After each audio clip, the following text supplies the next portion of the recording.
जय सच्चिदानंद सब बहन भाइयों को। कैसे हो आप सब लोग? आशा करती हूँ सब अच्छे से होंगे, सब पे प्रभु की कृपा होगी, सब मज़े कर रहे होंगे। अच्छा, तो कल हमने इस बात पर चर्चा की थी कि हमारी आँखों पे जिस रंग का भी चश्मा होगा ना, हमें हर चीज़ वैसे ही दिखेगी। मतलब जो हमारे अंदर है, हमारे अंदर का वही बाहर निकलेगा। जिस घड़े में या बर्तन में जो भी होगा वही बाहर उछलेगा ना, तो वही बाहर निकलेगा।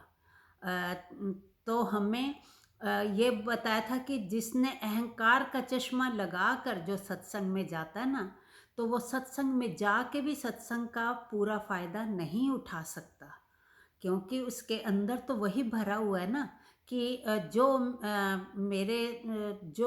जो मेरे गुरु बताते हैं वही सही है, बाकी सब जगह गलत है।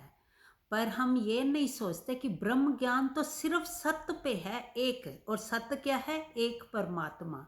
तो जो उस एक परमात्मा के बारे में जो ब्रह्म ज्ञान है, मतलब आत्मज्ञान बोलो या ब्रह्म ज्ञान बोलो, तो वो एक सत्य परमात्मा के बारे में अगर है तो वो हर जगह एक ही होगा ना। हाँ, शब्दों की हेरा फेरी हो सकती है, शब्द ऊंचे नीचे हो सकते हैं, क्योंकि सब अपने अपने हिसाब से बोलते हैं। वो शब्द थोड़े अलग हो सकते हैं, पर अर्थ तो उनका एक ही होगा। पर शब्दों का वैसे भी मोल नहीं है, मोल तो अर्थ का होता है। देखो, कई बार हम किसी से मिलते हैं तो वो चाहे हमें गुस्से से भी बोल रहा है, मतलब डांट के भी बोल रहा है, जैसे फ्रेंड्स में होता है या बहनों बहनों में होता है। हम ऊपर से शब्द तो वो डांट वाले हैं, पर हम हंस पड़ते हैं उसकी बात सुन के भी, क्योंकि हमें उसकी उस डांट में भी, उस बात में भी हमें प्यार दिख रहा होता है, क्योंकि हमें पता चल जाता है कि वो हमें प्यार करता है, चाहे ऊपर से डांट भी रहा है पर वो हमें प्यार करता है। और कई बार कोई इतने मीठे शब्द प्यार से भी बोल रहा है ना, तो भी हमें पता चल जाता है कि नहीं, ये नकली बात कर रहा है, ये सच नहीं कर रहा, ये ऐसा नहीं है, या इसकी बात जो वो बोल रहा है उसकी बात का मतलब वो नहीं है। क्योंकि भाव तो चेहरे से भी आ जाते हैं, शब्दों से भी, चाहे शब्द सेम भी होंगे ना, पर भाव सबके दिख जाते हैं, पता चल जाता है कि कौन सही बता रहा है, कौन गलत बता रहा है, क्योंकि जो अंदर है वही निकलता है, चाहे शब्द कुछ भी हों। तो इसलिए कि जो, हाँ, ब्रह्म ज्ञान है, तो वो अगर जिसने सच में ब्रह्म ज्ञान सुना है, तो उसको कहीं भी वो जाएगा ना, वो अपना कोई ना कोई पॉइंट उसको मिल ही जाएगा, क्योंकि उसने यही सुना ना गुरु से कि जो तुम्हारे अंदर है वही सबके अंदर है। तो वो सबके अंदर वही है, तो फिर वही दिखेगा ना बाहर भी, तो हर जगह फिर वही दिखेगा ना, चाहे वो किन्हीं भी शब्दों से कोई समझा रहा है। तो हम, और दूसरा, हम जो देखना चाहें तो हमें वही दिखता है। जैसे वो पेपर का एग्जाम्पल दिया था, टीचर ने पूछा तो बच्चों को एक बिंदी दिख रही है छोटी सी काली, पर इतना बड़ा सफ़ेद पेपर नहीं दिख रहा, क्योंकि बच्चे वही देखना चाह रहे हैं कि टीचर ने कहा पेपर, इस पेपर में क्या है, तो उनको वो काली बिंदी, क्योंकि वो वही देखना चाह रहे थे, उनको सफ़ेद पेपर नहीं दिख रहा था। ऐसे ही हम लोगों की भी नज़र होती है, सत्संग में जाके भी हम सत्संग का पूरा फायदा नहीं उठा सकते, क्योंकि हमें थोड़ा सा अगर कुछ हमारे हमारे अनुसार नहीं दिख रहा ना, तो हम कहेंगे, हम पूरा सब कुछ मटिया मेल कर देंगे कि यहाँ सत्संग ठीक ही नहीं है, ये कैसे सुना रहे हैं, ये क्या कह रहे हैं, हमें उनकी बात ही समझ नहीं आएगी, क्योंकि हम वो समझना ही नहीं चाह रहे। अगर देखो, एक होती है हंस वृत्ति, एक होती है काग वृत्ति। काग वृत्ति क्या होती है? काग जो होता है ना, कौआ, काग कौए को बोलते हैं, जो कौआ होता है वो मोतियों में से भी, कहते हैं मोतियों में से भी विष्टा, मतलब गंदगी, वो मोती हटा के भी विष्टा उठा के खाएगा, क्योंकि उसकी वही खुराक है।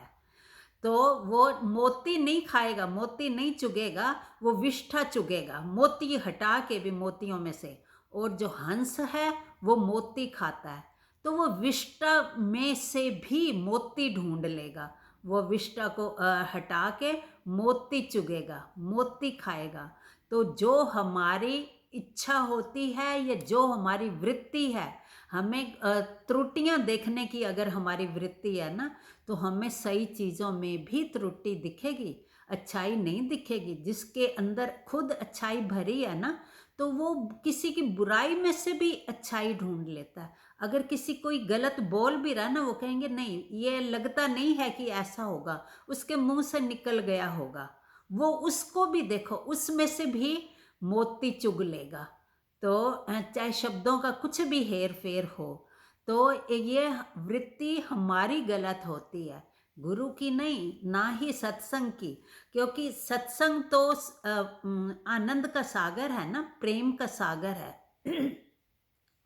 वो उसमें सत्संग में जाके भी वो ये गलत चीज़ें नहीं, अच्छी चीज़ें ही, मोती। सत्संग तो कहता है कि आनंद के मोती, सत्संग में तो आनंद के मोती बांटे जाते हैं, मोती बिखेरे जाते हैं। तो जिनकी हंस वृत्ति होगी वो वही मोती चुग के आएगा, वो गंध नहीं उठा के आएगा। इस पे एक भजन भी है, मुझे अभी पूरा याद नहीं है। हाँ। अ, अभी याद नहीं आ रहा। हाँ, शब्द संभाल के बोलिए, शब्द के हाथ न पाँव हैं, एक शब्द औषध करे, एक शब्द करे घाव है। शब्द संभाल के बोलिए, शब्द के हाथ न पाँव हैं, एक शब्द औषध करे, एक शब्द करे घाव है। देखा, शब्द तो शब्द ही होते हैं। वही बोला ना कि दो लोग सेम शब्द बोल रहे हैं, पर एक के अंदर से इतना प्यार झलक रहा है, चाहे वो डांट के भी बोल रहा है, तो उसके अंदर से वो उसका प्यार दिख रहा है, उसका प्यार बाहर, क्योंकि उसके अंदर प्रेम भरा है ना, तो उसके शब्दों में भी प्रेम ही झलकेगा, चाहे वो डांट के भी शब्द हैं।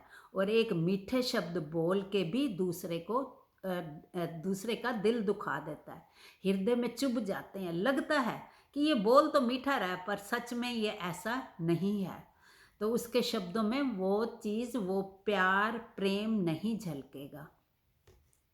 तो इसीलिए कि शब्द भी कहते हैं, ऐसे शब्द बोलो कि किसी का दिल ना दुखे, किसी का इसमें भी एक भजन याद आ रहा है, देखी दिल ना किसे दा दुखावी, दिला विच रब वसदा, देखी दिल ना किसे दा दुखावी, दिला विच रब वसदा।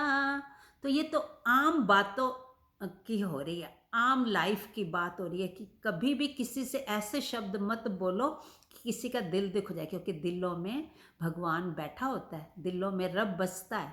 तो हम वैसे भी कहते हैं, और सत्संग में तो वैसे भी गलत शब्द होंगे ही नहीं, गलत कोई बोलेगा ही नहीं। वही है कि अपनी तुम्हारी हंस वृत्ति है, तो तुम कहीं भी जाओगे ना, तो वहाँ से मोती ही, सत्संग के मोती ही चुग के आओगे, ज्ञान के मोती ही लेके आओगे। तुम सत्संग में जाके भी खाली पल्ला झाड़ के नहीं आ जाओगे, अपने पल्ले में कुछ ना कुछ ज्ञान के मोती बांध के लाओगे। जैसे वो गुड़िया बोलती है कि एक कान खुला एक बंद, कि मैं खुले कान से सुनती तो हूँ पर मैं निकालती नहीं हूँ, उसको अंदर बसा लेती हूँ। तो जिसकी हंस वृत्ति होएगी ना, जिसकी अच्छाई देखने की आदत होगी ना, तो वो सत्संग, कहीं भी सत्संग में जाए, सत्संग मतलब सत्य का संग, वहाँ सत्य की ही बातें बताई जा रही हैं, शब्दों पे ध्यान नहीं देना हमने, ये किसी को नहीं देखना कोई क्या कर रहा है। तो वो सत्संग के मोती चुग के, हंस की तरह सत्संग के मोती चुग चुग के अपने पल्ले में बांध के ही आएगा, खाली पल्ला झाड़ के नहीं आएगा। तो इसीलिए सत्संग भी जाओ तो उसका पूरा पूरा फायदा उठाओ, हंस वृत्ति लेके जाओ, अपने मन को खाली करके जाओ, तब भी तो भर के आओगे कुछ। अगर बर्तन पहले ही भरा हुआ है तो उसमें क्या भरा जाएगा, उसमें कुछ आ ही नहीं सकता। इसलिए खाली मन, दुनिया की ये सब ईर्ष्या द्वेष, ये जो 5 काम, क्रोध लोभ मोह अहंकार, ये सब निकाल के जाओ, दिल को खाली करके साफ बर्तन लेके जाओगे, तभी उसमें कोई चीज़ लेके आ सकते हो। गंदे बर्तन में तो चीज़ भी खराब हो जाएगी। तो इसलिए जिसको अच्छाई लेनी है ना, वो हर जगह से अच्छाई ही लेता, गलत चीज़ नहीं लेता। बाकी की चर्चा कल करेंगे। जय सच्चिदानंद।